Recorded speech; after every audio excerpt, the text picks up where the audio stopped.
Clément. Bien, j'enfourne, pas d'écho, mais heureusement que t'es là, j'enfourne. Quel joueur, ça doit bosser le mardi. Bon, on est mal placé pour parler. Marmen, du coup, voici les sujets, Clément, sur lesquels nous nous sommes accordés. Donc là, il semble... Attends, est-ce qu'on se mettrait pas... Je vais gagner du temps, tiens. Parce que d'habitude, je nous mets un petit... Légende, déjà qu'on n'a pas grand-chose à se dire. Et je leur avais promis un petit fond de lo-fi. Chill lo-fi, Marcel? Ouais, c'est elle. On va le mettre ce petit fond de lo-fi. Là, ça va être un petit peu trop fort, je pense. Tu veux que j'en fasse un test? Ouais, fais-moi un test avec Jean Fonde qui doit entendre. Est-ce que la musique est trop forte, Jean Fonde? En fond. Comme ça m'évite dans le montage de mettre un fond musical. On remarque qu'on n'est pas obligé de le mettre, ça marche très bien. Bon. Allez, on attaque. Clément, c'est parti. Moi, je te dirais que c'est presque pas assez fort. Je pense que tu pourrais. Oui, mais très bien. Comme ça, on nous entendra. On a des choses à dire bien plus intéressantes. Bon, Clément, du coup, on se retrouve aujourd'hui pour à 2 jours de... À 2 jours, pardon, que dis-je? Nous sommes jour de Ligue des Champions. Et qui dit jour de Ligue des Champions dit retour de nos clubs favoris français, dont le Paris Saint-Germain, l'Olympique Lyonnais qui va arriver dans une grande forme, une forme olympique, c'est le mot, pour aller en Turquie. Et on pense bien sûr à Brest, on pense bien sûr à Monaco, mais on s'attardera sur Paris. Et nous reviendrons, où tu veux peut-être commencer, sur les polémiques du week-end, notamment... à Marseille et à Lyon, il n'y a pas de polémique, on est juste nul. Voilà. Donc ça, c'est un autre problème. Ah si, il y a des polémiques aussi à Lyon. Non, mais Marseille, il faut faire court. On peut quand même, on va dire, évacuer le sujet rapidement, puisque l'OM, malgré tout, va chercher ce point du match nul contre Strasbourg. Mais tu as quand même encore une... Je sais pas ce que tu en penses, toi, de l'action où Jonathan Rove est vraiment dans la surface avec un ballon complètement jouable, part vraiment, pour moi, sur un duel face au gardien. Aucune garantie qu'il réussisse, évidemment, mais ça reste quand même une grosse occasion. Il y a une réelle occasion de but. Et Doué le pousse clairement dans le dos, c'est-à-dire qu'il y a pénalty tous les jours. Et en fait, moi, ce qui m'énerve, c'est cette prise de décision ultra rapide où tout de suite,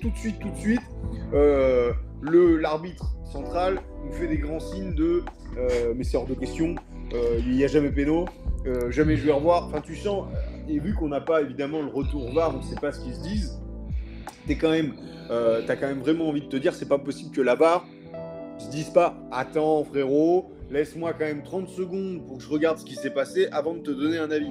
Là, très rapidement, l'action se termine au bout de même pas 30 secondes. Et l'autre, il arrive, il dit non, il n'y a rien. Mais c'est pas possible que sur une action aussi litigieuse, une décision soit prise aussi rapidement à partir du moment où il y a la VAR. Sinon, à ce moment-là, la VAR ne sert plus à rien. Encore une fois, de toute façon, on n'a jamais servi à rien, à part rajouter du doute et de la frustration, clairement. Là-dessus, pour moi, je suis désolé, il y a pénalty tous les jours. Et ça... Comme dirait l'autre, il y a pénalty 10 000 fois. Sûr, il y a pénalty 10 000 fois et la problématique c'est que ça s'ajoute au contexte marseillais qui fait que depuis le début de l'année, gros match, petit match, prime time ou pas, sachant qu'évidemment l'OM, c'est factuel, l'OM est très souvent en prime time du fait que c'est les plus grosses audiences de Ligue 1, eh bien tout simplement c'est trop gros. À un moment donné, Longoria, Benatia, c'est-à-dire entre les sanctions démesurées, les sanctions complètement incohérentes. Il y a de ça aussi, évidemment, il y a cette incohérence des fois dans le même match et des fois entre deux matchs où on se rappelle, par exemple, on en avait parlé sur le PSG Monaco où le mec de Monaco prend jaune alors que c'est un attentat, c'est clairement une tentative de meurtre, alors que OM PSG, Harit prend rouge immédiatement pour une trace et c'est le même arbitre, en l'occurrence Benoît Bastien. Bref, globalement, ça fait beaucoup pour l'Olympique de Marseille. Je pense que Strasbourg a eu pour parler un peu du match, quand même, de ce qui s'y passe, c'est que Strasbourg a eu la tactique réellement adéquate pour contrer De Zerbi avec un pressing, un pressing sportif, certes, sur ce terrain, mais surtout un pressing mental. avec notre capitaine qui est Balerdi, qui visiblement prend, moi je trouve, un petit peu de maturité. Dire qu'il a toujours été au même niveau, c'est faux, il a quand même progressé, mais dans l'ensemble, ça reste un joueur mentalement, c'est une merguez. C'est-à-dire qu'à la moindre difficulté, on vient le chercher un petit peu, on l'énerve un peu, tout de suite il rentre dedans, et il rentre dans un cercle où, ok, maintenant il a le brassard, mais t'as pas l'impression que ça lui fait prendre de recul. Au contraire, ça a l'air de légitimer plutôt son agacement, son énervement, qui lui fait faire des erreurs absolument terribles, comme sur le but des mégas, qui est très très bien fini d'ailleurs, avec quand même un bon joueur, même si là, c'est pas le seul fautif, parce que le milieu de terrain est aussi très attentiste. Ce matin, les réseaux en parlaient beaucoup. Globalement, après, moi, je trouve que c'est quand même, comment dire, c'est positif. Oui, c'est très long. C'est très très long. C'est positif, je terminerai sur ça, parce que Strasbourg a bien joué le coup. Attends, qu'est-ce qui est positif ? Ah ben, le résultat. Moi, clairement, je trouve que le résultat est positif. À partir du moment où tu es face à un adversaire qui a bien joué tactiquement, et même dans son approche du match, la manière de te faire déjouer, ils ont eu la bonne manière pour te faire déjouer. Et en plus de ça, c'est un match que tu aurais dû gagner et que tu fais match nul à cause d'erreurs d'arbitrage. Voilà. Donc pour moi, malgré tout, tu dois faire le bilan le lundi matin, à tête reposée, tu te dis, bon, ce qui casse les couilles, c'est l'erreur d'arbitrage et c'est tout. Et le match, tu le mets... évidemment qu'il y a des points améliorés, que Marseille n'est pas une équipe parfaite, mais enfin, voilà. Ok, ouais, bah moi, alors pour le résultat, je suis pas... Alors, moi, c'est plus un avis sur purement, bah oui, effectivement, à tête reposée. Après avoir vu le match, oui, le résultat, il peut être intéressant au vu de la physionomie du match et de ce qui s'est passé pendant 90 minutes. Mais je trouve dommage quand même que l'OM fasse encore un match nul qui ressemble fortement, entre guillemets, quand je dis ouais, bah toi tu félicites les équipes qui ont une approche intéressante face à l'OM. Mais c'est bien le problème des grosses équipes qui sont censées normalement être toujours mises en difficulté face à des équipes qui vont forcément s'adapter et essayer de trouver une solution pour te contrecarrer. Et je trouve dommage encore de voir un Olympique de Marseille qui va buter face à la moindre équipe, entre guillemets la moindre, hein, parce que Strasbourg avait déjà fait un bon résultat au match aller. Mais en fait, il faut qu'une équipe comme ça, elle arrive à surmonter ça. Et il est vrai que justement, moi, je serais moins gentil que toi, puisque je t'ai trouvé assez calme sur ce péno. Parce que moi, en tant qu'attaquant, bon, j'ai pas l'expérience. Je suis pas Jérôme Roten, hein, moi je. Mais c'est là, le joueur il peut pas jouer. C'est faute manifeste. Le mec il est déséquilibré dans la surface. Mec déséquilibré dans la surface, pleine vitesse derrière les défenseurs, une poussette dans le dos avec un ballon en mouvement vers l'avant. C'est pas un mec en 1 contre 1, tu vois. Je veux dire, il n'y a pas de ballon qui reste dans les pieds. Je veux dire, on est sur une action à haute intensité, grande vitesse. Le mec il le pousse dans le dos.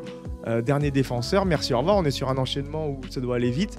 Et ouais, bah comme l'a dit Longoria à Djourou a un petit peu pris du recul. Il a dit ouais, mais vous trouvez pas que... Il a dit mec, t'as été pro, on te pousse dans le dos 2 secondes à une vitesse forte.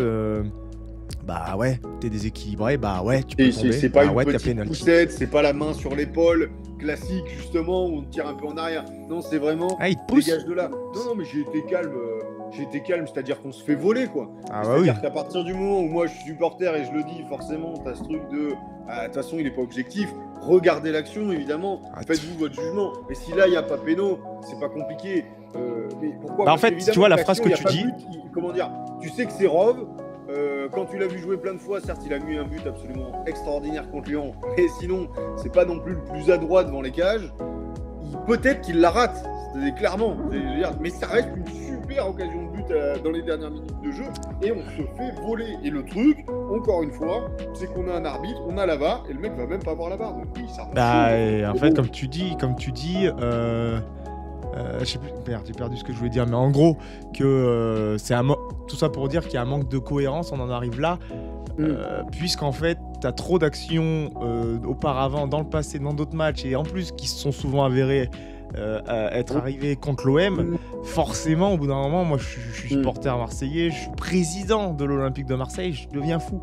Je peux pas comprendre qu'en fait, le manque de cohérence, comme tu as dit, entre Harit et Singo, qui est plus qu'un attentat, puisque là on a carrément un mec, on parle d'intégrité physique, l'intégrité physique de Donnarumma, bah voilà, on l'a en photo, et derrière, Harit c'est carton rouge face à ce même Paris Saint-Germain. Donc en fait, dans les matchs qui comptent, bizarrement, les décisions ne sont pas les mêmes. Dans un moment qui compte, qui s'avère être à la dernière minute pour un Olympique de Marseille qui est plutôt dans la route, dans la course entre guillemets au titre, même si t'es loin des points, mais bah, pour moi c'est ouf en fait, parce que cette action-là, on parle de haut niveau, donc on parle aussi de haut niveau d'arbitrage, et donc de haut niveau d'erreur à ne pas commettre.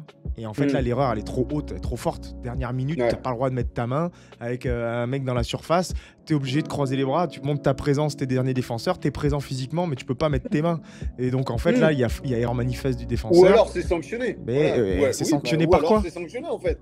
Parce que qui l'attente ? La preuve, c'est qu'à partir du moment, si tu veux, où tu laisses passer des erreurs comme ça, si t'es défenseur demain, à la dernière minute d'un match de Ligue 1, et que t'es pris de vitesse, et que si tu fais pas quelque chose, de toute façon, il y a vraiment une occasion. Ça peut se tenter. Tu vas peut-être vraiment aller pousser le gars pour vraiment le déséquilibrer, juste un peu, jouer un peu entre les deux, parce qu'il y a de grandes chances que l'arbitre fasse une boulette, notamment quand t'es contre l'Olympique de Marseille. Parce que cette année, du coup, la vidéo est sortie sur Twitter, t'es quand même à 2 minutes de compilation d'erreurs d'arbitrage absolument sans contestation. Il faut à un moment donné arrêter. Il faudrait même mettre un Parisien avec nous, mais qui dirait franchement, j'avoue quand même, c'est un peu abusé. Et encore une fois, il y a des choses aussi qui rendent. En fait, le carton rouge d'Harit, moi à la base, pour moi, il n'y a pas vraiment rouge. Mais là, pour le coup, je veux bien qu'on dise que je sois subjectif, évidemment. Mais le problème, c'est que tu peux pas me dire qu'il y a rouge sur Harit si tu mets pas rouge sur Singo. Ça, c'est pas possible. Tu vois, voilà, ça, c'est pas possible. Donc, le fil de la saison, le fil de la performance des arbitres français dans la saison, c'est un truc, c'est lunaire, c'est lunaire. Et en plus de ça, t'ajoutes à ça des sanctions, notamment sur Benassia, avec les cartons rouges, vas-y, il prend des 3 matchs, la prochaine fois, il va au Beaumet, c'est extraordinaire. Donc, si tu veux, t'es vraiment dans un couloir où t'as vraiment l'impression, moi je comprends, là pour le coup, franchement, on a eu des présidents, on a eu dans tous les clubs, en France, je parle au global, vraiment, même là, c'est arrivé des fois où les mecs, après un seul match où il y a eu une erreur, là, ils crient au scandale, ils faisaient un drame absolu. Mais là, l'OM, sans déconner, depuis le début de la saison, et t'arrives quand même à être deuxième. Tu vas me dire, c'est normal aussi, vu le budget, l'effectif, le fait que tu joues pas de Coupe d'Europe, tu vas même plus emmerdé par la Coupe de France. Certes, enfin, ça n'empêche que pour l'instant, niveau arbitrage, mon pauvre, t'as perdu. Putain, faudrait compter les points. C'est que hier, je suis désolé, mais on t'a enlevé 2 points. Et aujourd'hui, au lieu d'être à quoi ? À 5, j'avais le classement tout à l'heure. Là, t'es à 7 de base, t'es beaucoup trop loin. T'es à 7, je crois. Là, maintenant, t'es à 9, mais tu seras 9. à 7. Oh. 9. On peut permettre de rêver. Maintenant, t'es à 9. 9, c'est terminé. Ça y est, c'est fini. Vous êtes son champion. Tu vois, bon, déjà qu'il y avait de grandes chances qu'il le soit, soyons clairs, évidemment, faut pas rêver. Enfin bon, ça rend fou. Et le problème, c'est que justement, ce manque de performance de nos arbitres, au global, t'enlève également de l'intérêt pour notre championnat. Faut qu'ils comprennent qu'ils sont des acteurs du championnat. Et donc, à un moment donné, si ça avait été l'inverse pour Strasbourg, sincèrement, j'aurais dit la même chose. Parce qu'à ce moment-là, tu mets une calotte à Marseille, et une calotte qui aurait été méritée. Enfin, sur le match d'hier, dans le contenu, non. Mais si à un moment donné, tu te fais rouvrir, par exemple, une deuxième fois en fin de match, comme Emega sur l'erreur de Balerdi, si tu refais ça en fin de match et que Balerdi, au lieu d'être complètement à la ramasse, il fait faute, qu'il n'y a pas pénalty sifflé, ça aurait été un scandale, exactement pareil. Après, en fait, les scandales, quand ils s'accumulent, tu commences à te dire, bon, à un moment donné... c'est ça. Moi, je comprends la frustration. À un moment donné, c'est comme Lille. Moi, je comprends. Ça casse au bout d'un moment. Et en fait, il y a beaucoup de frustration qui s'accumulent. Longoria, il arrive plutôt il a plutôt réussi à rester calme. Tu te retrouves avec des histoires avec Benassia, où en plus Benassia, il est à la limite de la menace par toute la ligue, en mode s'il continue, il va être sanctionné de manière radicale. Et donc, tu as ce qui se passe avec Olivier Létang à Lille. Tu as deux arbitres qui est gris, c'est un sketch. Le mec, il est même pas sur la feuille de match, donc forcément, il prendra jamais de carton. Et le mec, il vient sur le banc. C'est Létang. Ouais. Il a la carte. C'est Létang. C'est pareil, là. Il a la carte. Il y a des mecs qui ont la carte. Ça fait Antonetti, il nous a fait en coach, il avait la carte. Tu vois, c'est pour ça qu'il est dans les médias. C'est pour ça, lui, il prenait des sanctions. C'était des demi-matchs. Il bossait un match en tribune. Mais Nassia, il ferait ça. Heureusement qu'il est pas sur le banc. Parce qu'après, je dis pas le contraire. Évidemment qu'il a des choses à se reprocher aussi. Je dis pas le contraire. Mais là, par exemple, contre Lille, c'est le délit de sale gueule. C'est tout ce que tu veux. C'est tout réuni. Et je suis d'accord. Et c'est factuel. Je suis désolé. Il suffit de voir les images. C'est absolument, c'est dramatique. Hein. Franchement, moi, je trouve ça. Et c'est normal, du coup, c'est complètement normal et légitime que Marseille monte au créneau. Et moi, je serai Marseille, j'en ferai un scandale toute la semaine. Je te le dis franchement, jusqu'au prochain match. en disant les gars, là va peut-être pas falloir se foutre de notre gueule. Parce que la problématique, c'est que t'as pas de poids sur l'incompétence. Parce que là, on parle de ça au fond. Tu vois ce que je veux dire? Évidemment qu'il y a des règles d'arbitrage qui sont différentes. Bah, t'as pas de poids dans l'incompétence. Si, parce que quand tu détermines, on ne sait comment, qu'apparemment tu as dans ton championnat les meilleurs arbitres du monde, forcément, tu agis sur l'incompétence. C'est-à-dire que ces mecs-là se croient tout permis. Ces mecs-là qui sont des arbitres, qui sont forcément des acteurs qu'on doit respecter, il n'y a pas de souci. Par contre, à partir du moment, chef, où tu touches 400 000 patates en tant qu'arbitre, que tu influes directement sur un résultat qui peut du coup influer l'aspect financier d'un club, l'aspect sportif d'un club, de par ses résultats, de par ses résultats couperés, pour moi, t'es à la limite du procès, quoi. T'es à la limite du... Le mec, attends, chef, on est 11, on travaille toute l'année, il y a un mec qui vient nous baiser à la 90e parce que monsieur détermine qu'il n'y a pas péno. Et sur quoi tu te bases, en fait? Même s'il a... Dans ce cas-là, enlève la VAR. Et d'accord, c'est ton jugement, mon copain. Tu t'es trompé. Tu t'es trompé. Il n'y a pas la VAR. Ils sont 3 dans le camion. Ils sont 3. Et ils ont des outils, les mecs, c'est des mètres laser. Ils ont des caméras, 14 caméras au ralenti. Ils sont 3 à analyser un truc. Les mecs sont en incapacité d'aller. C'est ça qui est ouf. C'est ça qui est ouf. Si c'est que son jugement, il est tout seul, ça reste un être humain. Et le temps fera les choses, même s'il prendra sa petite flopée d'injures par les supporters qui sont un peu fus. Hein, néanmoins, tu mets une caméra. Ils ont pas voulu. Bah, hein, dans ce cas, on a qu'à tous regarder la Ligue 2. Ils ont pas voulu, tu sais, sonoriser les arbitres. Et oui, les arbitres, ils vont même pas se justifier. Et en plus de ça, voilà. Ça fait des années que c'est censé tendre vers mieux. Pourquoi ils le font pas? Pourquoi? Parce que les caractéristiques technologiques et les outils mis à disposition au niveau de l'arbitrage français et des arbitres français est de plus en plus important, de plus en plus conséquent, de plus en plus coûteux, de plus en plus pointu. Au point que ça en devienne ridicule, où les hors-jeux soient d'un demi-millimètre. Mais soit, c'est le sport qu'on a décidé, enfin, certainement pas nous, mais nos instances, allons-y. Mais maintenant qu'ils ont ça, les mecs, c'est pas compliqué, je te dis, ils ont des lasers dans les mains, ils peuvent faire ce qu'ils veulent. Eh ben, à un moment donné, la seule chose qui est à remettre en question, c'est pas compliqué, c'est leur compétence. Et l'avancée technologique n'est pas proportionnelle à leur avancée en compétence. Il n'y a pas de montée en compétence. S'il y avait des RH dans le football français, qu'à la fin, il fallait avoir la grille de lecture comme dans les grandes boîtes, alors là, vous en êtes où au niveau des cartons rouges, monsieur? Ah bah là, on n'est vraiment pas bien, là, parce que vous en avez mis, tout est n'importe quoi. Allez voir la VAR. Ben non, vous avez pris votre décision trop rapidement, vous avez refusé d'aller voir la VAR. Et ça, on ne le sait même pas, évidemment. Ou alors, c'est la VAR, qu'est-ce qu'ils foutent, les mecs? Si sur une action comme ça, ils ne l'ont pas appelé, c'est que le championnat est truqué. Faut dire les choses, c'est pas possible. Bah, heureusement qu'on n'a pas Mourinho. La télé, 3 et d'être d'accord. Heureusement qu'on n'a pas Mourinho, parce qu'apparemment en Turquie, la Mourinho, dès qu'il prend la parole, c'est saillie sur saillie. Mais ouais. Mais évidemment, il faut expliquer sans déconner. Franchement, moi, non, mais ça me rend fou. Après, le problème, c'est que, encore une fois, que tu dois d'analyser une saison. Ça, tu l'as dit, tu le mets d'un côté. Tu peux gueuler, tu peux crier, tu peux machiner. Moi, ça m'énerve profondément. Maintenant, si tu as envie d'avancer, c'est du passé. C'est-à-dire que tu changeras rien, ça. Ah, on est d'accord, mais... rien au fait que ces erreurs, elles ont été commises. Elles ont un impact clair et net sur le championnat. Et maintenant, il faut faire avec. Donc, que l'OM gueule pour la 4e fois de la saison, c'est bien. Qu'il y ait des compiles de 2 minutes sur les erreurs d'arbitrage, c'est bien. Oui. Ce qui serait bien, c'est qu'on puisse regarder un match sans parler de l'arbitrage à la fin d'un match. Après, Longoria, il l'avait quand même dit quand il est arrivé en Ligue 1. Il avait dit le problème en Ligue 1, c'est pas c'est pas foncièrement le problème du spectacle proposé, du foot proposé, puisqu'en fait, ce qui se passe sur le terrain, ce qui se passe au quotidien, c'est un problème qui va plus loin que simplement les acteurs sur le terrain. Bien sûr qu'il y a des joueurs qui sont moyens, bien sûr qu'il y a des joueurs qui sont pas ouf, mais quand tu as au quotidien une atmosphère, comme on dit, où en fait les arbitres ils sont incapables de monter en compétence, ils sont incapables de justifier éventuellement une décision qui peut être soit à l'encontre d'une équipe, 2 de l'image du championnat, 3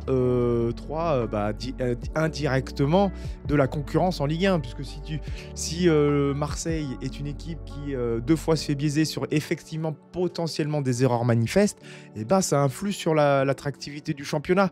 Donc si les mecs sont incapables d'avoir assez de recul sur certaines choses qui vont plus loin que simplement une décision, simplement des joueurs moyens sur un terrain, sur qu'est-ce qui va rendre attractif notre Ligue 1. Est-ce que ça va pas être... Parce que la Première Ligue, qu'on me le fasse croire ou non, à chaque fois qu'on regarde les autres championnats, notamment la Première Ligue, c'est toujours celle qu'on prend en exemple, on a l'impression que les arbitres, c'est des seigneurs, ils sont respectés. Pourquoi ça on le met pas en avant quand on dit ouais, le rugby, ils ont un arbitrage stratosphérique, mais la Première Ligue, ils ont un arbitrage stratosphérique. J'ai jamais entendu d'histoire d'arbitrage en Première Ligue. Ailleurs. Mais c'est exceptionnel, ouais, c'est à titre exceptionnel. Et en plus, t'as pas cet effet de... T'as l'impression que des fois, il y a des clubs vraiment où ça te retombe dessus. Alors, le problème, encore une fois, faut être sincère, quand t'es supporter, c'est toujours un peu particulier. Mais malgré tout, t'as l'impression qu'il y a des cycles, des fois, où t'as vraiment des clubs qui se font avoir. Comme même Paris, à un moment donné, en Ligue des Champions, t'as l'impression que c'était quand même gros, faut bien le dire. On s'est beaucoup marré, moi j'ai adoré. Mais ils sont quand même vraiment... T'as l'impression qu'il y a des cycles comme ça. Et la problématique, moi, c'est ça, là où je suis d'accord, c'est que nos arbitres français, visiblement, ils sont bons aussi à l'extérieur. Alors, est-ce que vraiment il y a un problème de comportement des joueurs français? Je veux bien. Typiquement sur le match d'hier, je vois pas en quoi. Alors certes, il y a de la charogne, Balerdi, ça parle quand même beaucoup à l'arbitre et tout. Je dis pas le contraire, hein, ça charogne un peu. Enfin, ça tu le vois en Première Ligue. Hier, il n'y a pas une ambiance dans le match, une tension, des bagarres ou vraiment un match qui devient ingérable non plus pour l'arbitre. Ça n'empêche qu'il y a eu une faute professionnelle de l'arbitre à la fin du match. Et encore une fois, s'il l'avait laissé jouer, il y aurait peut-être eu but ou pas. Et s'il y avait eu péno, il aurait peut-être pas été marqué. Et oui, tu l'as dit. Des occasions, et tu l'as dit, en fait, il y a erreur manifeste. Pour moi, il y a erreur manifeste à partir du moment où il n'y a pas intervention, ne serait-ce que de la VAR. Pour moi, c'est ça. Ah, mais parce c'est que ça, si les mecs qui vont à la caméra, ils se mettent tous autour d'une table. Alors déjà, tu peux être fou, hein, t'as le droit d'être fou. Mais si tu donnes même pas une chance au doute, je te dire qu'eux, ils sont 5 à se dire c'est pas possible. Non, mais des fois, c'est assez lunaire. C'est assez lunaire. Je peux pas comprendre. Parce qu'il y a des fois, ils prennent des décisions. Ils prennent des décisions, ça dure 3 plombes. Ils regardent, le gars, il est comme ça. Et sur une décision qui n'influe pas. Il est comme ça pendant 2 heures. L'action se termine, il a pris sa décision. Mais là, en plus, on n'est pas sur une décision à la 60e. On est une décision 94e, décisive. D'accord. C'est pas une décision importante. C'est ça qui est un peu ouf dans ce Donc, tu veux que je te dise, ça nous ramène à une belle transition, le complot autour de l'Olympique de Marseille. Et les matchs truqués, et en tout cas, le complot maintenant qui est en train de se monter autour de l'Olympique lyonnais. Autour de l'Olympique lyonnais. J'ai écouté ça ce matin, c'est absolument exceptionnel ce qu'on est en train de vivre. Ouais, je sais pas, moi ça me fait rire, je peux pas dire le contraire. Franchement, ça me fait marrer. Mais d'un autre côté, sincèrement aussi, ça m'inquiète. Ouais, oui. Attends, je ferme une petite fenêtre. Attends, tac. Là donc, t'as suivi ce qui s'est passé avec Toulouse. T'as le match contre Toulouse. Ouais. Attends, je ferme ça, histoire de... Attends, ne pas enregistrer, tac. Bah oui, j'ai suivi ça. Ça fait un petit moment déjà qu'on entend certains consultants évoquer des petites affaires en sous-main qui feraient que l'Olympique lyonnais est biaisé. J'ai pas un peu de délai quand je parle, Castelin ? Non, ok. Non. J'ai l'impression. C'est juste pour ça. Bah oui. Alors quand on parle de complot, je sais pas si c'est réellement un complot, parce que bon, c'est plutôt, on va dire, une entreprise de sabotage envers l'Olympique lyonnais, d'après ce qui se dit. Mais après, quand tu relis chaque morceau du puzzle, tu te dis effectivement, c'est quand même assez hallucinant, quoi. C'est-à-dire que Textor parle, dans la seconde, on apprend que Cherki, il se fait dénigrer par Textor par SMS, et que l'entourage de Cherki, il est pourri, et que Textor le pourrit en secret. Ça tombe quand même bien. Jean-Michel Aulas, comme disaient certains consultants, il prend la parole pile au moment où ça va bof, pile au moment où on est en train de regarder avec la DNCG comment ça va. Déjà qu'il y a quelques mois, on apprenait que Jean-Michel Aulas avait quelques regrets, et ces quelques mois, ça tombait au moment où l'Olympique lyonnais jouait le maintien, c'est-à-dire à la fin de saison dernière. Là, on apprend qu'apparemment Cherki aurait des clauses de départ. C'est vrai que ça fait des mois qu'on entend que Cherki doit partir, mais ça tombe pile au moment où c'est le mercato et qu'on est dans la panade. Là, Apparemment, il y aurait des rumeurs de Pierre Sage sur le départ. Des rumeurs comme quoi Textor deviendrait fou. Textor. Fonseca, contacté. Non, mais c'est trop gros, Fonseca à Botafogo et le gars de Borges à Lyon. Mais... Et ça, en fait, du pile au moment où en fait Textor t'aime ou t'aime pas, il a fait une communication à la Riken, mais c'est une communication avant tout pour rassurer.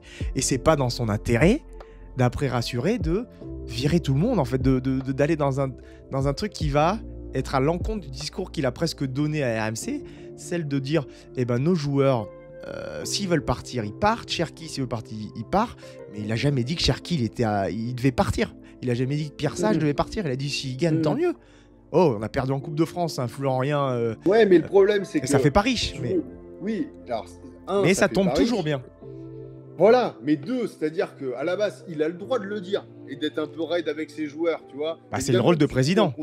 Rôle président, investisseur. C'est le rôle de président, exactement. On met l'institution au-dessus des mecs, voilà, on se place et on avance. La problématique, c'est qu'à partir du moment où tu as dit ça, donc tu montres un peu, tu gonfles un peu les pectoraux, I'm the boss, quoi, machin, et au final, les messages sortent, ça fragilise totalement ton discours. Pourquoi ? Parce que tu bascules de « je suis le patron » à « je manque de respect » à tu bascules de « je mets l'institution au-dessus de tout » à « je mets les joueurs en dessous de tout », notamment Cherki, avec ces messages-là. Évidemment, ils sortent bizarrement, mais je pense qu'il faudrait compter en minutes post-interview public, ils sortent sur les réseaux sociaux. Et donc là, après, tu apprends en effet une multitude d'informations pour déstabiliser clairement le club, parce que même si Textor est très très particulier en communication, je peux pas imaginer une seule seconde qu'il ait sorti autant d'informations négatives sur son club au même moment. Je veux dire, à un moment donné, sinon, dans l'interview, il l'aurait dit, on va dégager Sage, on va dégager Cherki, et voilà, enfin tu vois, au moins t'es clair, t'avances, tu passes à d'autres sujets. Tu fais le buzz un bon coup, parce que tu fais entre guillemets le ménage, mais non, c'est clairement pas ce qu'il veut. Aujourd'hui, il y a une entreprise de déstabilisation de l'Olympique Lyonnais, qui est très clair, ce qui ne doit pas nous empêcher de penser que, d'ailleurs je ne sais même pas si c'est pas une connerie ce que j'ai vu, le transfert donc de Luis Enrique, qui était parti à Botafogo de chez vous, au Zénith, l'argent vous reviendrait, j'ai rien compris, à se demander si c'était pas de la fake news, on ne sait pas, mais le problème c'est que la gestion du club est tellement floue que tu rajoutes à ça, comment être solide sur tes appuis, sûr de ton karaté, politiquement, sportivement, quand tu as des résultats certes intéressants sur cette première partie de saison, mais en dents de scie, avec un début catastrophique, ensuite que de la progression, et là, une rechute claire pour l'instant sur 3 matchs, avec un scandale au milieu, ne l'oublions pas, évidemment, contre nos amis de Bourgoin, dont on a déjà assez débattu, et avec tout ça, une gestion qui est floue, qui est opaque. Moi, je suis désolé, on a beau me dire que peut-être qu'il a de l'oseille, mais enfin, on n'est que sur des peut-être. Hein. C'est-à-dire qu'on est à peu près sur du 50-50, savoir si les comptes de l'OL vont survivre et si ce club peut gérer sainement. Globalement, on n'en sait rien. Mais l'un n'empêche pas l'autre. On cherche clairement à nuire à ce club. Tout ça parce que monsieur a décidé de se rebeller contre les présidents français. Et ça, c'est dramatique. Et contre donc, le président français. Contre le président français. Contre la main qui nourrit... Exactement.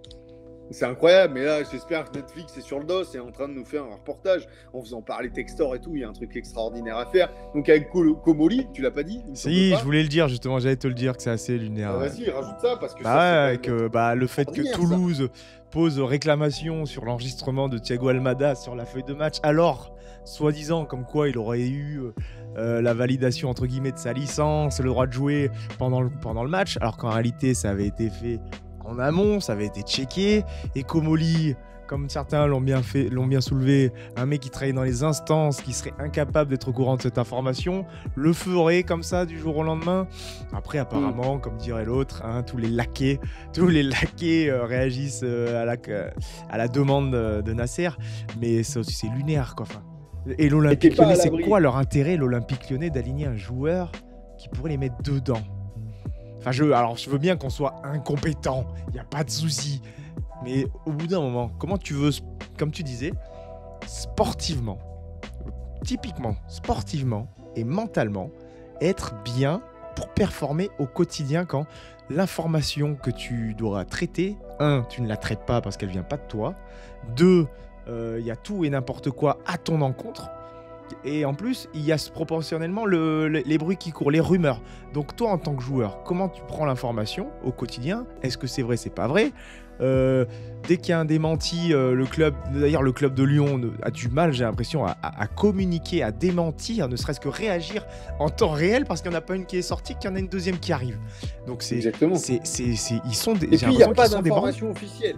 Si les clubs, sur ce point-là, si les clubs commencent à démentir toutes les informations non officielles ou rumeurs publiées sur les réseaux sociaux c'est interminable. Là où c'est dramatique, c'est qu'ils ne publient pas sur typiquement des conversations SMS, donc avec une preuve jointe directement rendue publique sur les réseaux sociaux pour les SMS concernant de Textor où il parle de Cherki et de son entourage. Là, que t'es pas réellement démenti, en tout cas moi j'en ai pas vu, je peux me tromper.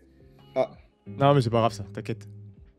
Voilà. Ouais. Donc ça par contre c'est dramatique. Ça par contre c'est dramatique parce que ça te montre bien que malgré tout la com du club, en effet, elle n'est pas solide sur ses appuis. Et c'est ça la problématique. C'est mener une politique de révolutionnaire que je loue, que je félicite et que j'incite même à poursuivre. Mais c'est gladiateur. C'est seul contre tous, t'es dans l'arène et dans tous les cas, qui vivra par l'épée mourira par l'épée, quoi. C'est-à-dire qu'à partir du moment où tu pars dans cette guerre, où t'es seul et visiblement en plus sur tes appuis, sur ton karaté, il y a deux, trois ceintures manquantes, il va falloir faire quand même très très attention à où tu vas, où est-ce qu'on va, qu'est-ce qu'on fait, quoi. C'est un peu ça qui peut être pour moi compliqué pour Lyon, sincèrement, parce que c'est ingérable. Comment dire? C'est ingérable. Mais pour moi, il faut absolument qu'il continue et il va falloir démanteler tout ça. La problématique, c'est quand même des émissions te disent qu'il est quand même très très compliqué d'en parler. Tant qu'on ne l'interdit pas. Comme Lyon, pas loin d'être interdit, pas loin, ouais, mais pas loin quand même. Tu sens qu'il y a quand même vraiment de la pression, j'en suis sûr, et qu'en plus, ton président, l'homme le plus important de l'histoire de ton club, qui est Jean-Michel Aulas. Je sais pas, franchement, là, je pense que là, tu passes un cap là. Si vraiment il y a quelque chose d'avéré, si vraiment il y a quelque chose où cette rumeur comme quoi il y aurait, alors oui, on sait que Jean-Mich, il devient un petit peu zinzin, il a envie, il a quelques regrets, ça on le sait, même sans. Mais si c'est commandité, ou en gros, ou plutôt, c'est quelqu'un qui va revenir vers Jean-Michel Aulas, et ce quelqu'un, on sait très bien qui ça peut être, et que en gros, il va appuyer les propos avec en sous-entendu l'idée que il va pouvoir peut-être faire sombrer son propre club pour pouvoir le récupérer à la petite cuillère. Là, on est sur un scénario de film. Voilà, et ça serait quand même assez lunaire. C'est complètement dingue, mais ça paraît être complètement le cas. Enfin, Benja, à un moment donné, là, c'est pareil, c'est un peu... Soyons sincères. D'un point de vue extérieur, à partir du moment où tu as écouté Aulas toute ta vie, c'est peut-être le personnage du football français qu'on a le plus entendu sur depuis que nous, on suit le foot. C'est vrai ou pas? Il a fait, je sais pas, une interview, à l'époque, il était tout le temps dans les médias, à gueuler, pas à gueuler. Quand Paris est arrivé, pendant toute la période où il a été président, il a pourri Paris. Il a pourri Paris sur la manière de faire, sur le fait de surdominer le championnat, alors qu'il l'avait pu le faire avant. Il y avait évidemment des incohérences, mais globalement, il défendait ça en étant plus que solide sur ses appuis, sur la gestion de son club et tutti quanti. Sauf qu'à partir du moment où là, tu prends virage, 180 degrés, demi-tour monsieur, et on repart dans le sens, c'est qu'il y a des intérêts derrière. Moi, je peux pas y croire, sachant que ce qu'il fait, il le sait très bien, va forcément déstabiliser en interne son propre club. Parce que tu peux pas me faire croire qu'à Lyon, il n'y a pas encore des soutiens de Jean-Michel Aulas. Évidemment, Textor, en arrivant, il avait fait un bout de ménage, certainement en éliminant les plus grosses têtes, mais il en reste toujours. C'est une certitude, même jusque dans les joueurs. Tu crois qu'un Lacazette, il s'entend mieux avec Textor ou avec Aulas aujourd'hui? Ouais, forcément, même Pierre Sage. Là, j'ai pas de certitude. Ce que je peux dire, c'est que la question mérite d'être posée. Donc jusque dans l'intérieur, l'interne du vestiaire, encore aujourd'hui, Jean-Michel Aulas a du poids. Donc on peut pas ne serait-ce qu'imaginer que cette interview n'a pas de conséquences, n'a pas de but. Donc, à partir du moment où elle a un but, c'est déstabiliser Lyon pour aller dans le sens du Paris Saint-Germain. Le seul intérêt que pourrait y retrouver Jean-Michel Aulas, je suis désolé, c'est de dégager Textor et de réussir à revenir dans le game pour rester dans la soupe française. Voilà, moi c'est tout ce que j'y vois. Je vois pas d'autre intérêt sinon. Donc, parce que l'intérêt financier, il a déjà pris son billet. Si il voulait repartir au chaud, il nous emmerderait pas avec ses interviews. Je pense qu'il a dû comprendre qu'il avait déjà assez d'oseille avant, en fait, et qu'à son âge, il pourra plus en faire grand-chose. Bref, je veux dire, évidemment que c'est très bien d'en avoir beaucoup, mais quand tu as réussi, je pense qu'après, voilà, tu as réussi, tu vas la chercher ailleurs. Et là, ça doit lui manquer, sincèrement. Et il n'a pas de poste aujourd'hui réellement officiel de poids dans le football français. Et il était beaucoup plus important en tant que président de Lyon. Et toutes les déclarations qu'il fait, alors peut-être qu'ils ne s'entendent pas, peut-être qu'il y a des raisons qu'on ne connaît pas, je ne dis pas le contraire. Enfin, il ne peut pas faire ça juste parce qu'il n'aime pas bien Textor. C'est pas possible. Donc il a un intérêt. Et son intérêt, je ne crois pas que ce soit devenir président de la Ligue, je ne crois pas que ce soit devenir président de la FFF. Donc son seul intérêt, ça peut être de redevenir président de Lyon s'il arrive à assez déstabiliser Textor, ce qui ne me paraît pas impossible, notamment à cause de la gestion visiblement douteuse, bizarre, louche de Textor. Donc à la moindre erreur, il a toutes les instances pour le découper à la tronçonneuse avec la DNCG, se liguer avec un autre fonds d'investissement ou je sais pas quel type pour revenir à la présidence, pas injouable. Et attention, l'échiquier français, quoi. C'est-à-dire que c'est extraordinaire. Là, c'est House of Cards, comme disait Cadmerade dans le flambeau, là. Oh, c'est House of Cards. Ouais. Bon, alors après... c'est extraordinaire. Moi, je suis désolé. Moi, j'écoutais ça ce matin. Je te dis, j'étais entre peur de se dire que vraiment, tu dois avoir des réunions comme on a pu les voir à l'époque du Covid. Tu te rappelles, on avait reçu des captures d'écran de visio entre les présidents français. Là, ils doivent faire des visios entre présidents français ou s'envoyer des messages pour les pourrir, c'est une certitude. Donc, typiquement, l'histoire d'Almada, moi, ça ne m'étonnerait même pas que Lyon ait fait les bonnes démarches, qu'on leur ait répondu positivement, mais que bizarrement, au niveau de la LFP, il y a eu une erreur d'enregistrement. Mais ouais, mais tu vois, même si tu prends du recul sur l'intérêt, tu vois, c'est quoi l'intérêt, en fait, d'un club français d'aller flinguer l'Olympique Lyonnais, qui s'avère être la locomotive de la Ligue 1 des années 2000. Alors, il y a Paris Saint-Germain. Donc, en gros, dans un championnat qui est à la ramasse financièrement sur les droits télé, dans les droits télé, qui n'a plus un oseille, qui n'a plus un seul levier pour activer ne serait-ce que des apports financiers pour la Ligue 1, va donc aller fusiller l'Olympique Lyonnais pour les foutre en Ligue DOS. Et on va aller voir des gens. Les gars, alors nous, l'Olympique Lyonnais, c'est en Ligue 2. Par contre, on veut bien de l'oseille pour nos droits de télé. Ah d'accord. Et bah alors ça sera sans nous. Ils vont quand même pas vendre une Ligue 1 sur l'Olympique Lyonnais.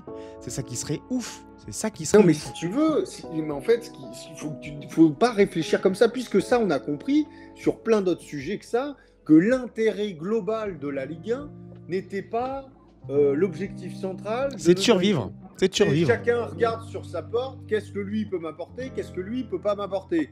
À partir du moment où derrière tu prends le système du football français, c'est un système féodal, où le roi, c'est Nasser, clairement, où son valet, c'est la Brune, et le reste sont des disciples, des petits seigneurs à droite à gauche qui ont leur bout de champ. Le calife et Is No Good. Exactement, leur petite production, tu vois, c'est exactement ça. Et donc les mecs se disent, attends, on va bien servir notre roi en mettant à disposition la totalité de nos forces. Pourquoi ? Parce que pour l'instant, il y a un dissident dans cette cour. Il y a un dissident, je veux dire. En plus, un anglais, et en plus un anglo-saxon en plus. Merde, un américain. Donc, Exactement, en plus de ça, tu vois. Donc le révolutionnaire, au début, il est arrivé comme un clown. Comme un clown, c'est vrai. Comme un clown au début, tu vois, c'était le gars qui était venu fanfaronner, qui faisait rire un peu la cour. Puis au bout d'un moment, il a commencé à être un petit peu sérieux sur certains sujets, en disant que c'était pas normal la manière dont ça se passait, et en expliquant tout simplement que, par exemple, la Brune était le valet, globalement, il l'a dit même de manière beaucoup plus lapdog, plus virulente. Lapdog. Le tout exactement de Nasser, et donc forcément Et en fait, t'es là-dessus. Et ils se disent juste, bah tiens, Nasser, qu'est-ce qu'il pourra faire? Mais rappelle-toi, parce qu'il y a des faits, après, rappelle-toi bien, Ekitike, pardon, avec Caillot, avec Nasser. Il va lui payer combien? C'est combien? C'est 35 patates. Il sait très bien qu'il peut l'avoir à 15. C'est très bien qu'il peut l'avoir à 15 ou à 20. Bah non, il va rajouter un billet, parce que c'est le copain Caillot. Le copain Caillot, il fera du bien dans les instances. Et ainsi de suite, et tac, et on dresse la patte. Quand on prête un type là-bas, tu vois ce que je veux dire? Tout ça, ça va avoir une influence. Et encore une fois, tous ces éléments-là, il ne faut pas oublier que derrière ces présidents de Ligue 1, c'est souvent des chefs d'entreprise. C'est souvent ça. Hein, typiquement, Comoli, on sait très bien qu'à Toulouse, son business, c'est certainement pas le foot, mais plutôt les affaires qu'il fait grâce au foot, et notamment des accords qu'il a avec le Qatar. Il donnerait Toulouse pour un accord avec le Qatar. Voilà où on en est, c'est ça. Et la problématique, encore une fois, après on en revient un peu à ce que dit Textor, c'est que le PSG n'est pas que le PSG, un grand club de foot. Le PSG dispose de moyens économiques, politiques, géopolitiques même, surdimensionnés par rapport au niveau de la Ligue 1. Et donc, à partir du moment où tous les présidents de Ligue 1 ont des intérêts autres que le foot, et que la Ligue 1, et ben, en fait, tout le monde est biaisé par sa propre situation. Et c'est ce qu'on n'a jamais réussi à faire en Ligue 1. Et là, ça va se voir. C'est-à-dire que, prends les armes pour défendre nos potentiels intérêts. Et t'es pas à l'abri d'avoir un Nasser qui te dit, au fait, tu te rappelles l'accord qu'on a sur telle usine, sur tel achat, sur tel export, mais j'en suis persuadé. Je le crois, du coup, ça confirme, comme tu dis, le manque d'ambition sportive de chaque président, qui va y trouver son intérêt personnel, et quand il va revenir sur le point que tout le monde dit à notre habitude, enfin que tout le monde dit par cliché d'un président, on ne fait pas d'oseille pour un club. Non, mais tant que le président se fera de l'oseille, tant que le premier actionnaire se fera de l'oseille, voilà. Ça ira très bien, effectivement, sportivement. On n'en a rien à branler d'avoir Lyon qui va concurrencer Paris. On n'en a rien à branler que Marseille concurrencer Paris. Paris, il faut qu'il finisse premier, il se fasse plaisir, il montre à tout, il caresse tous les petits toutous. Et vas-y, c'est bien les gars, vous restez là. La Ligue 1 à 18. Voilà, la Ligue 1 à 18. Restez entre nous. Restons entre nous. Comment ça, la Première Ligue avec un championnat 4 fois plus intense que la Ligue 1, ils sont avant, mais nous, il faut qu'on passe à 18. Et on a 2 fois moins de clubs en Coupe d'Europe. Et on a 2 fois moins de clubs tout court. On a 2 fois moins de clubs tout court qu'en Angleterre. Oui, évidemment, en plus de ça. Non, mais après, à la limite, ça c'est encore différent, parce que c'est l'amour d'un pays pour un sport. Oui. À la limite. Pratiquement, à ce niveau-là, l'écart est tellement fou que c'est dans ta culture. Par contre, dans un second temps, il y a quand même des vraies problématiques. Et ces problématiques-là, c'est celles qu'on vient de citer. Et en effet, t'as tout un système aujourd'hui. C'est un système qui est créé et qui est très dangereux, qui est très très dangereux pour l'Olympique Lyonnais. Mais ouais, et si ça se résumait qu'à ça, Donc bon, écoute, en tout cas, on n'aura pas parlé beaucoup de sportifs sur cette émission à suivre. Tu veux pas, tu dois y aller, ou tu veux parler de Champions League rapidement? Non, on va parler un peu de Champions League. Donc si tu veux me voir, d'ailleurs, là, j'ai quitté en fait j'ai désactivé la caméra parce qu'effectivement, ça faisait ramer ma caméra sur Twitch. Donc si tu veux me voir, c'est sur Twitch. Mais moi, si je coupe ma caméra, tu me verras plus. Non, tu coupes pas ta caméra, tu ouvres Twitch et tu me regardes. Non, mais je suis sur Twitch, ouais, je te vois. Ah bah parfait. Mais bon, il y a un décalage alors du coup. Oui, c'est pas grave, mais au moins tu me vois quoi. Mais bon, je te parle déjà. Donc du coup, Champions League. Alors on attaque avec.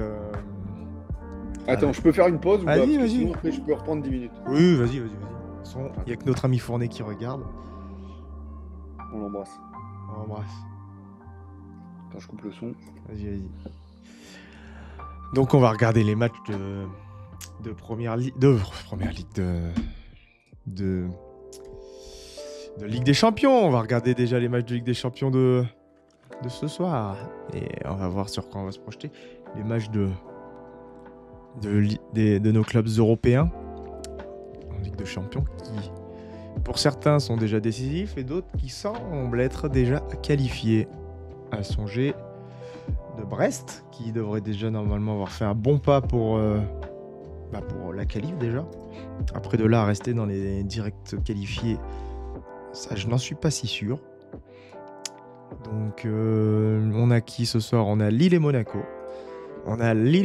Qui vont se présenter. Lille, alors attendez, récent, tac. Voilà. Lille, donc là on a Paris City demain. Paris City demain. Tac. Et Brest qui va se déplacer au Shakhtar. Au Shakhtar Donetsk. Ouais, je sais pas si le Shakhtar, ils se sont bien entraînés hein, non plus depuis ce conflit. Je sais pas ce que ça donne, c'est vraiment des clubs comme ça. Abandonnés. Et sinon, on a donc Lille qui va sur le terrain de Liverpool.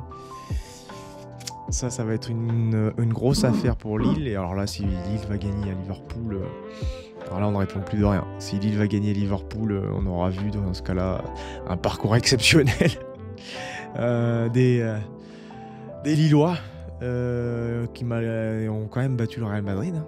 Ont battu le Real Madrid et sont allés faire match nul contre... Je ne sais plus. Je sais plus contre qui ils ont fait nul. L'Inter non, l'Atlético. Ils sont allés gagner à l'Atlético. Ou fait nul, je sais plus. Bref, en tout cas, Lille est sur un parcours déjà en Ligue des Champions extraordinaire. Alors, le format le permet. Le format permet ces exploits face à des gros qui ne sont pas forcément encore à 100% de leurs moyens, mais néanmoins, c'est pas donné à tout le monde, comme les Lillois, d'aller enchaîner d'aussi bons résultats contre d'aussi gros d'Europe. Nous avons qui d'autre aujourd'hui? Nous avons l'AS Monaco qui reçoit Aston Villa. C'est pas Monaco que Dibou Martinez va se faire siffler. Hein, ça devrait être peinard, normalement, vu le peu de monde qui vient au stade. Hein. Donc l'AS Monaco, ouais, j'y vois mourir, l'AS Monaco. L'AS Monaco avec des résultats autant en dents de scie ces dernières semaines. Le moment ils ne sont pas sur 7 matchs sans victoire, avec que des nuls ou des défaites. Là, face à Aston Villa, qui s'avère être une équipe qui joue quand même en première ligue. Attention. Donc je pense que Monaco va sûrement y prendre. Va sûrement y ramasser. Donc voilà. Me voilà, pardon. Dis voilà, t'inquiète. Tu veux commencer par quoi? Paris peut-être, comme ça si on est à court de temps. Comme ça, si on est à court de temps. Donc Paris City. Paris qui sort d'un 2-1 poussif à Lens contre City qui vient d'en mettre 6 à Ipswich. Exactement, d'un 4-2 contre Espali également. Ah mais... Un 2-4 Espali également.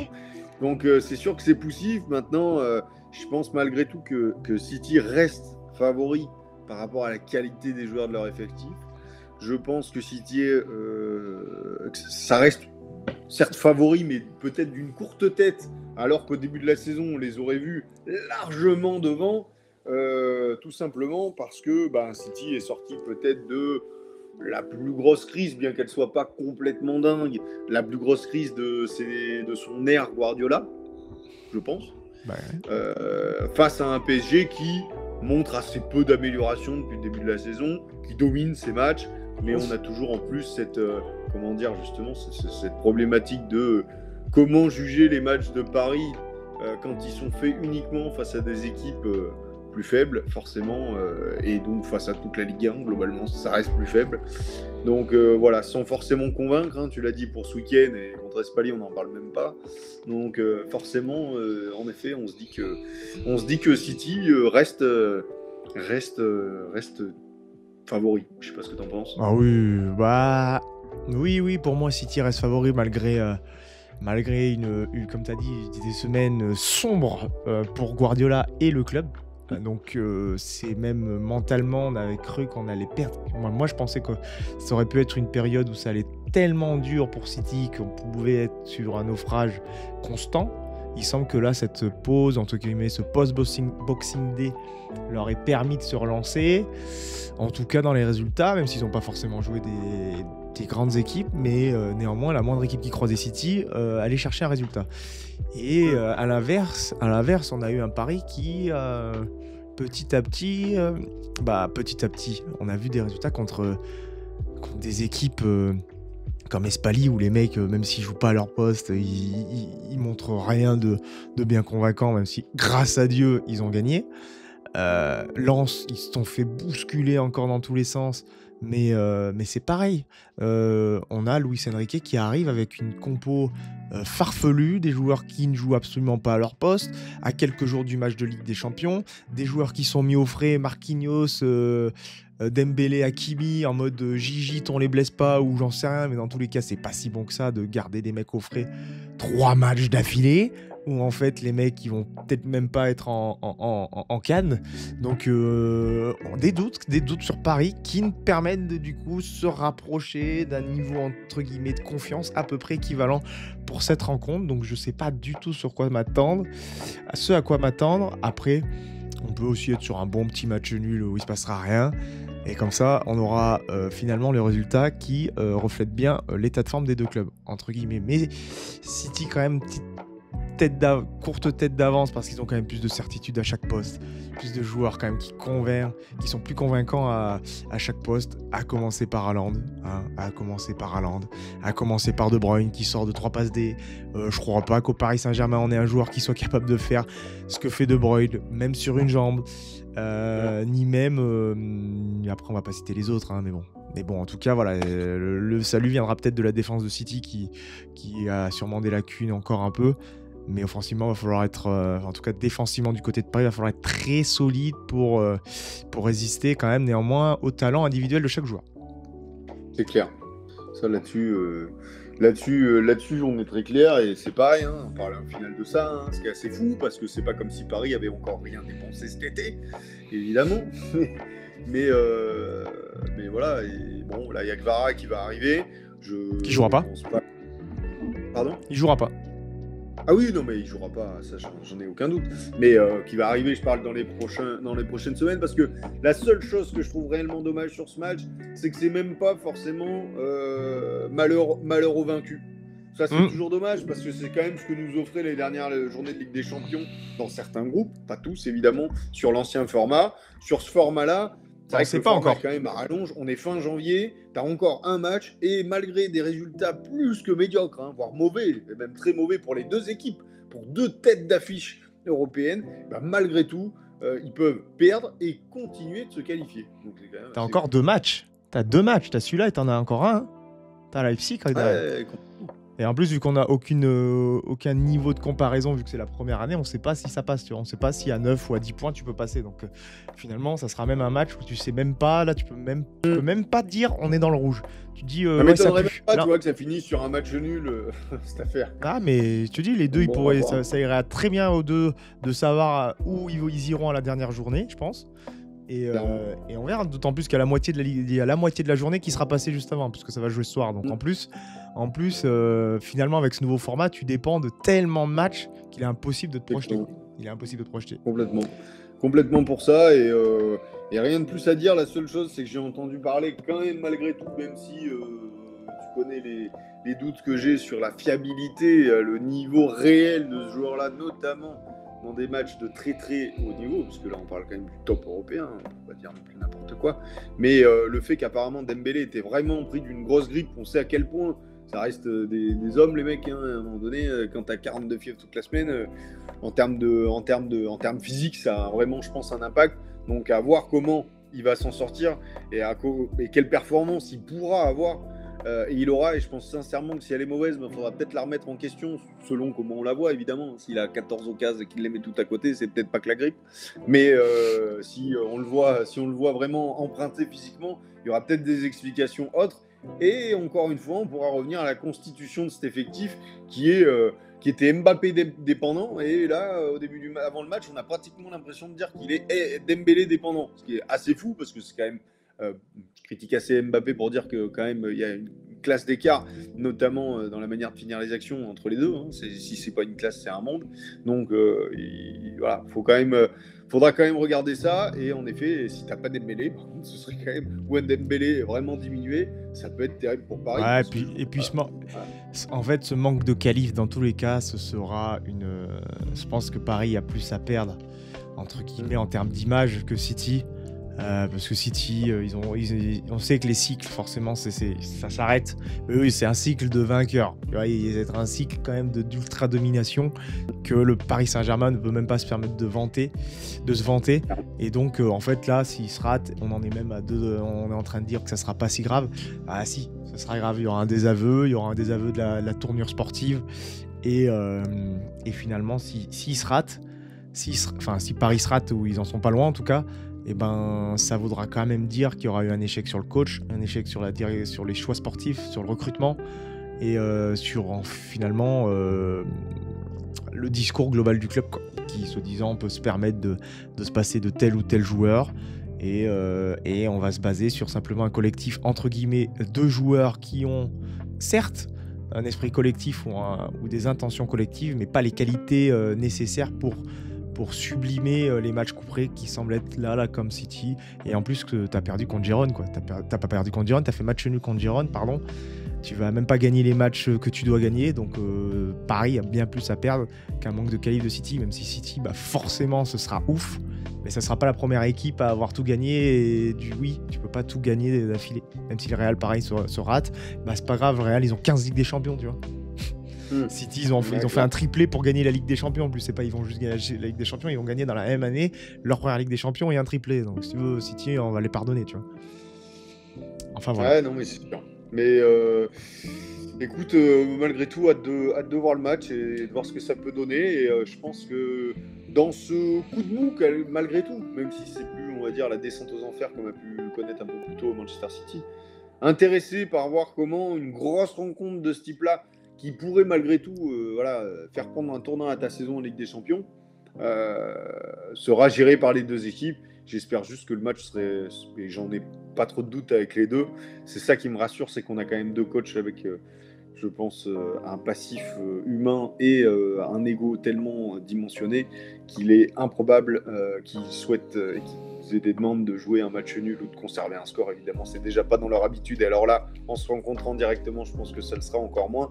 Donc j'espère que cette donnée-là ouvrira le match sur des possibilités intéressantes d'attaque de folie un peu partout. Donc à voir. À voir. Écoute, on verra ça. Est-ce qu'il y a un match en particulier? Moi, j'ai envie de te dire, en fait, si on doit passer rapidement, Monaco-Aston Villa, ça sent la branlée. Ou pas. Exactement. La branlée, mais ça sent Monaco qui sera pas invité. Je vois pas ce que peut faire Monaco. Ouais, voilà, ils seront pas invités. Ouais, ils seront pas déjà invités. qu'ils sont pas invités contre Montpellier, si tu veux, les mecs, on va peut-être pas. Et là, ils en sortent tout juste. De toute façon, ils sont déjà là, ils sont en train de réserver leur place au casino, au festival, à droite à gauche, mais certainement pas sur les terrains de football. Donc Monaco, la saison, je pense qu'à mon avis, elle peut tourner vinaigre assez rapidement, j'ai l'impression. Donc, alors, ils resteront européens, évidemment, hein, ça reste des joueurs avec des qualités, faut pas exagérer pour la Ligue 1. Mais alors là, contre Aston Villa, à mon avis, c'est déjà une marche de trop. Et c'est sûr que si on parle de Lille-Liverpool, la grande interrogation, c'est plutôt le 11 de départ de Liverpool. C'est sûr, ils sont déjà qualifiés, les mecs sont premiers en première ligue, mais j'écoutais justement, j'apprenais même que ce week-end, malheureusement pour Lille, Liverpool joue Ipswich. Et qu'ils ont tout intérêt à être premier, Liverpool, puisque c'est la seule équipe à avoir tout gagné, et s'ils sont premiers, forcément au tirage ça va être plus sympa. Donc, Voilà, il n'y a que ça, mais maintenant, eux aussi, il leur reste des matchs derrière, et même un match nul ou une défaite ne serait pas forcément synonyme de pas de première place. Donc, bon, l'un dans l'autre, à voir, encore une fois, à mon avis, le match se jouera peut-être sur la composition d'équipe, et quoique, même un Liverpool avec une équipe bis, pour Lille, ça peut quand même être compliqué. Oui, contre n'importe quelle équipe, quand tu joues les pros de première ligue avec le niveau qui monte, je pense que même avec des remplaçants, c'est sûr que ça peut être compliqué. Donc ouais, pas grand-chose à dire. Finalement, il y a que Brest qui peut encore plus valider son ticket, voire même continuer de challenger une place dans les 8 premiers. Donc finalement, il y a si vraiment, alors évidemment que tous les matchs sont intéressants. Moi, je mettrais franchement, je pense que celui que je veux pas. Monaco, Aston Villa, on souffle. On s'en fout comme les joueurs s'en foutent. Ouais, je crois, ça m'intéresse pas beaucoup. Par contre, en effet, franchement, Brest m'intéresserait presque plus que Lille. Ouais, final. Mais Brest, tu vois, ils jouent contre une équipe qui... Brest, je trouve qu'ils vont jouer une équipe qui normalement est amenée à ne pas exister, entre guillemets, parce que j'imagine qu'ils sont encore en conflit, là. Shakhtar, ils sont encore dans une situation compliquée, je pense, en termes de championnat, de jeu, j'en sais rien, je sais même pas ce que... Complètement, mais bon, ça n'empêche que bon, il faut quand même aller prendre les points. Et d'ailleurs, je sais même pas où ça se joue, parce que ça se jouera certainement pas à Donetsk, donc il faudra regarder. Ça n'empêche qu'on poursuit on poursuit cette série folle, ce truc complètement dingue, que Brest déjà soit en Ligue des Champions, on parle de ça, et avec des super bons résultats, et peut-être qualifié pendant que le PSG se fait éliminer. Ce serait quand même complètement dingue. Et d'un autre côté, Lille, je me dis que c'est vrai aussi, si tu prends leurs résultats, ça a tendance à pas être intéressant parce que Liverpool serait le facteur X, à savoir est-ce qu'on veut gagner ou pas. Mais malgré tout, Lille, ils ont tapé le Real. Ils ont fait nul à Atlético.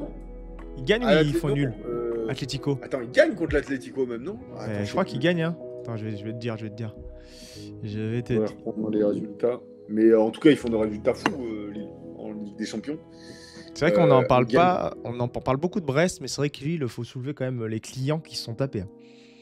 Bah clairement, parce que là, après, à la fin, t'aurais presque l'impression, non mais attends, eux, ils ont pas eu City. Non mais les gars, ils ont quand même vraiment tapé des clients. Finalement, ceux qui s'en sortent plutôt bien dans le tirage aussi, malgré tout, c'est Brest. Mais en vrai, hein, ils n'ont pas un tirage, moi je trouve, complètement fou. Mais par contre, ils ont eu des résultats exceptionnels quand même, ça n'empêche que. Et Lille, c'est fou. Oui, Lille, c'est fou. T'as réussi à retrouver les résultats? Ils ont gagné 3-1 à l'Atlético. Oui, voilà, ils gagnent contre l'Atlético.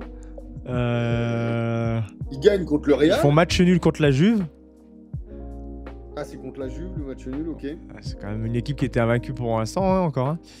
Ouais. Bon, ils vont perdre au Sporting. Ouais, là-bas, mais le Sporting d'Amorim. Ils ont gagné contre Sturm, ils ont gagné contre Bologne. Ils ont fait match nul contre la Juve. Ouais, ça joue. Le 1-0 à domicile contre le Real. Ouais. Et ils avaient attaqué pourtant par 2 défaites. Ah non, c'était... Pardon, je dis de la merde. Excuse-moi. Je dis de la merde avant. Ils ont attaqué par 1 défaite, le Sporting. Et ensuite, la victoire contre le Real, la victoire contre l'Atlético, le match nul contre la Juventus, la victoire contre Bologne, la victoire contre Sturm. Là, tu vas me dire, on va dire presque un peu plus logique vu qu'on les connaît pas, les autres. Et là, t'arrives, tu dois taper Liverpool avant de taper Feyenoord la semaine suivante. Donc... J'aimerais bien, faudra qu'on reprenne un peu nos pronos. Nos pronos sur les poules. Je pense que Lille, on a dû vraiment leur faire un... Lille, on a dû leur dire, allez messieurs, pas inviter. Brest, pareil. Alors que Paris, on leur avait dit, c'est autoroute. Complètement. Enfin bon, bref, écoute, on aura fait des pronos. Écoute, on a fait le tour, je crois. On a fait le tour, ce coup-là. Je pense qu'on a bien fait le tour parce que de toute façon on n'a pas grand chose d'autre à dire là, pour se projeter sur les autres matchs. Écoute, on a fait notre heure de débrief. Notre heure de débrief.